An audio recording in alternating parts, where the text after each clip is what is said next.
ஓம் ஸ்ரீ குருபியோ நமக. ஓம் ஸ்ரீ மகா பெரியவா சரணம். ஜூலை 7ஆம் தேதி இன்றைய தினம் செவ்வாய்க்கிழமை, தேய்பிரை அஷ்டமி. இந்த 2 பொருட்களை வீட்டில் இந்த இடத்துல வச்சாலே போதும். நினைத்தவுடன் பணம் வரும், கேட்ட செல்வம் கைக்கு சேரும். அது என்ன வழிபாட்டு முறைன்னு பார்க்கறதுக்கு முன்னாடி நம்மளோட வீடியோஸை இப்போ தான் நீங்கள் ஃபஸ்ட் டைம் பார்க்குறீங்கன்னா மறக்காமல் சப்ஸ்கிரைப் பண்ணிக்கோங்க. தொடர்ந்து இது மாதிரி அப்டேட் தெரிஞ்சுக்கிறதுக்கு பக்கத்தில் நோட்டிஃபிகேஷன் வேலை கிளிக் பண்ணி ஆல் அப்படிங்கிறத செலக்ட் பண்ணிக்கோங்க. இப்போ என்ன மாதிரி பொருட்களை வைத்து என்ன பரிகாரம் செய்ய போகிறோம் அப்படிங்கிறத பற்றி தெளிவாக தெரிஞ்சுக்கலாம். காவல் தெய்வமாக இருக்கக்கூடியவர், காலத்தை கட்டுப்படுத்துபவர், சிவ வடிவங்களில் ரொம்ப உக்கிரமாக இருக்கக்கூடியவர் தான் கால பைரவர். அப்படிப்பட்ட கால பைரவரை நம்ம அஷ்டமி தினங்களில் வணங்கும் போது நிச்சயம் அதுக்கான பலன் கிடைக்கும். வாழ்க்கையில் எதிரிகள் தொல்லை அதிகமாக இருக்குது, தொழில வியாபாரத்தில் போட்டி இருக்கு, செய்வினை பில்லி சூனியம் இது மாதிரி எதிர்மறை எண்ணங்கள் நம்ம பக்கத்தில் நெருங்கிடக்கூடாது அப்படின்னு நினைக்கிறவங்க தாராளமாக கால பைரவரை வணங்கலாம். பார்க்கறதுக்கு ரொம்ப உக்கிர தெய்வமாக காட்சி அளித்தாலும் நம்ம பக்தியோட வணங்கும் போது கண்டிப்பாக நமக்கான அருளாசியை கொடுப்பாரு. ஒரு மாதமும் நமக்கு 2 விதமான அஷ்டமிகள் வரும். பௌர்ணமிக்கு பிறகு வரக்கூடியது தேய்பிரை அஷ்டமி, அமாவாசைக்கு பிறகு வரக்கூடியது வளபிரை அஷ்டமி. ஜூலை 7ஆம் தேதி செவ்வாய்க்கிழமை இன்றைய தினம் நமக்கு வந்திருக்கக்கூடியது தேய்பிரை அஷ்டமி. கடன் பிரச்சனை இருக்கு, எதிரிகள் தொல்லை இருக்கு, போட்டி பொறாமை இருக்கு, பொருளாதார தடை இருக்கு, இது மாதிரி இந்த கஷ்டங்கள்லாம் தேய்ந்து போகணும் அப்படின்னு நினைக்கிறவங்க தேய்பிரை அஷ்டமியில பைரவரை வழிபாடு செய்யலாம். அதுலயும் தேய்பிரை அஷ்டமி தினங்கள்ல ராகு கால வழிபாடு ரொம்ப முக்கியம். ராகு கால நேரத்துல பைரவர் சன்னதியில பைரவருக்கு அபிஷேகங்கள் நடக்கும், பூஜைகள் நடக்கும். அதுல போய் கலந்துக்கிறது கூடுதல் சிறப்பு. பைரவர் ஒரு வாசனை பிரியர். அரகஜா, புனுகு, சந்தனம், பன்னீர் இது மாதிரி பொருட்களை நீங்க அபிஷேகத்துக்காகவும் பூஜைக்காகவும் வாங்கி கொடுக்கறது ரொம்ப விசேஷம். அதே மாதிரி சிவப்பு நிற மலர்கள் எல்லாத்துலேயுமே பைரவ கடாட்சம் இருக்கு. ஒருவேளை உங்களால செவ்வரளி மலர் கிடைச்சதுன்னா அந்த செவ்வரளி மலரை மாலையா தயார் செய்து சிவாலயத்துக்கு போயிட்டு அங்க இருக்கக்கூடிய பைரவருக்கு சமர்ப்பிக்கிறது கூடுதல் விசேஷம். ஒருவேளை ராகு கால நேரத்தில் போக முடியல அப்படின்னாலும் மாலை ஒரு 6-7 மணிக்கு மேலேயாவது உங்கள் வீடு பகுதியுடைய கோவிலில் இருக்கக்கூடிய பைரவர் சன்னதிக்கு போயிட்டு வழிபாடு செய்யறது பலவிதமான நன்மைகளை உங்களுக்கு ஏற்படுத்தி கொடுக்கும். அப்படிப்பட்ட இந்த ஒரு தேய்பிரை அஷ்டமி செவ்வாய்க்கிழமை இன்னைக்கு காலையில் 9:30 மணிக்கெல்லாம் ஆரம்பிச்சிடுது. இது நாளைக்கு புதன்கிழமை காலையில் 8 மணி வரைக்கும் இருக்கு.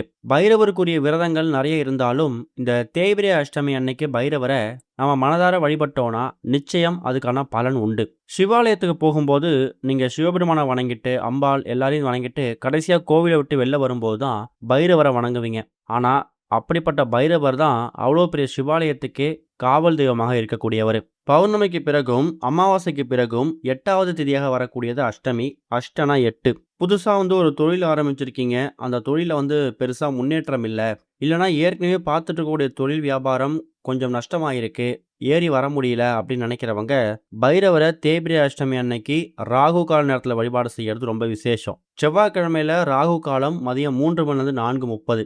இந்த நேரத்தில் உங்கள் வீடு பக்கத்துல சிவாலயங்கள் இருக்கக்கூடிய பைரவர் சன்னதிக்கு அபிஷேகம் நடக்கும். அதில் போய் கலந்துக்கிட்டு செவ்வரளி மலர் முடிஞ்சா வாங்கி கொடுங்க. அப்படி செவ்வரளி மலர் வாங்கி கொடுக்க முடியாதவங்க செம்பருத்தி மலர் வாங்கி கொடுக்கலாம். செம்பருத்தி மலர் நம்ம வீட்டில் ரொம்ப எளிதாக கிடைக்கக்கூடிய ஒரு பூ தான். இன்னொரு பக்கம் மிளகுல செய்திருக்கக்கூடிய ஏதாவது நைவேத்தியம், அது மிளகு சாதமாக இருக்கலாம், இல்லை மிளகு வடையாக இருக்கலாம். இதை நீங்கள் பைரவருக்கு தேய்பிரை அஷ்டமி அன்னைக்கு சமர்ப்பிக்கிறது கூடுதல் விசேஷம். ஏன்னா பைரவருக்கு ரொம்ப பிடிச்ச உகந்த பொருட்களில் இந்த மிளகு முதன்மை வாய்ந்த பொருள். இப்படி பல மகத்துவங்கள் நிறைந்த இந்த ஒரு தேய்பிரை அஷ்டமி அன்னைக்கு இப்போ நாம் சொல்லக்கூடிய இந்த 2 பொருட்களை உங்கள் வீட்டில் இந்த இடத்துல வச்சாலே போதும். முதல்ல அந்த 2 பொருட்களையும் வைக்கிறதுக்கு உங்களுக்கு ஒரு இலை தேவைப்படும். அந்த இலை என்ன இலை அப்படின்னா, நம்ம முன்னாடியே சொன்னோம், பைரவருக்கு செவ்வரளி மலரும் விருப்பம், செம்பருத்தி மலரும் விருப்பம்னு. அப்படி அந்த செம்பருத்தி மலர்லேருந்து கிடைக்கக்கூடிய அந்த செடியில் இருக்கக்கூடிய இலை இருக்கு இல்லையா, அந்த செம்பருத்தி இலையை 2 எண்ணிக்கை எடுத்து வச்சுக்கோங்க. அதை கழுவி சுத்தப்படுத்தி தயார் செஞ்சு வச்சுக்கோங்க. அதுக்கப்புறமா அதில் 2 முக்கியமான பொருட்களை சேர்க்க போறீங்க.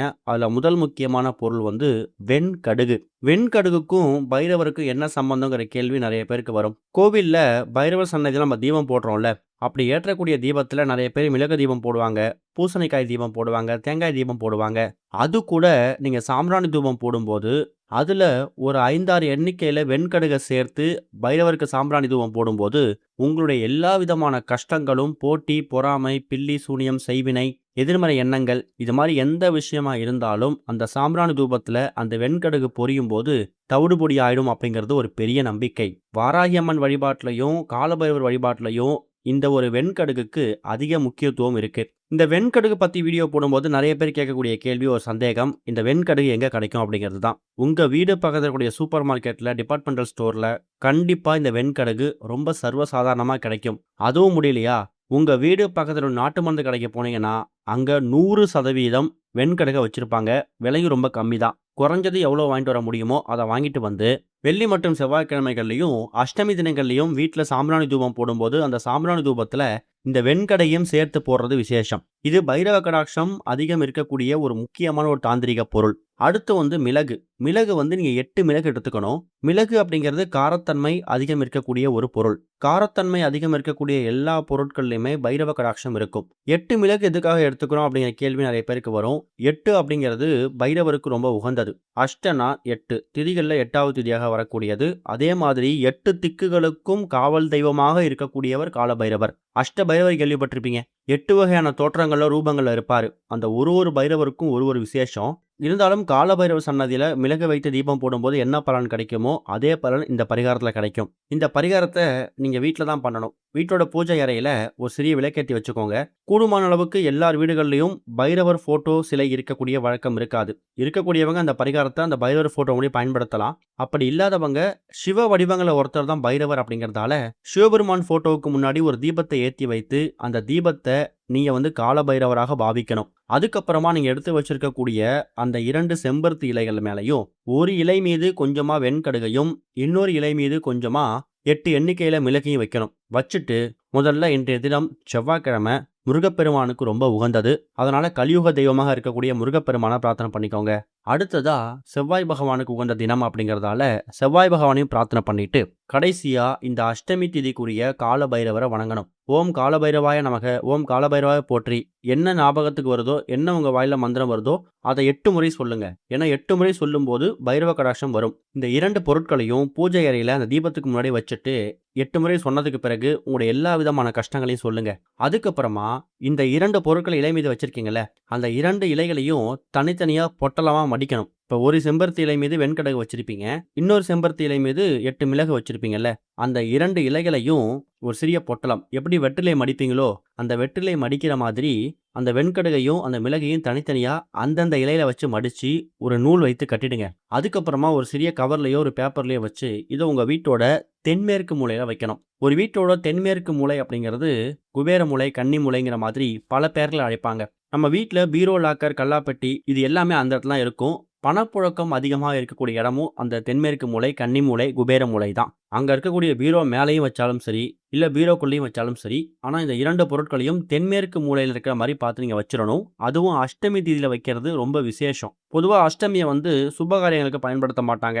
ஆனா அதே அஷ்டமிய நம்மளோட பொருளாதார முன்னேற்றத்துக்கும் பணவரவுக்கும் எந்த ஒரு விஷயம் தடையாக இருக்கிறதோ அதை வந்து தகர்த்து எய்வதற்கான பரிகாரங்களை செய்வதற்கு நம்ம பயன்படுத்திக்கலாம். அஷ்டமியில் ஒரு நல்ல விஷயம் நடக்குதுன்னா அது பைரவ வழிபாடு தான். 3 மாதத்துக்கு ஒரு முறை மட்டும் அந்த பழைய பொருட்களை தென்மேற்கு மூலையிலேருந்து எடுத்து தண்ணியில் விட்டுட்டு மறுபடியும் இதே மாதிரி தயார் செஞ்சு வச்சிடுங்க. கூடுமான அளவுக்கு இன்றைய தினம் பைரவரோட வாகனம் நாய் அப்படிங்கிறதால உங்க கையால நாய்க்கு ஒரு வேளையாவது உணவு கொடுங்க.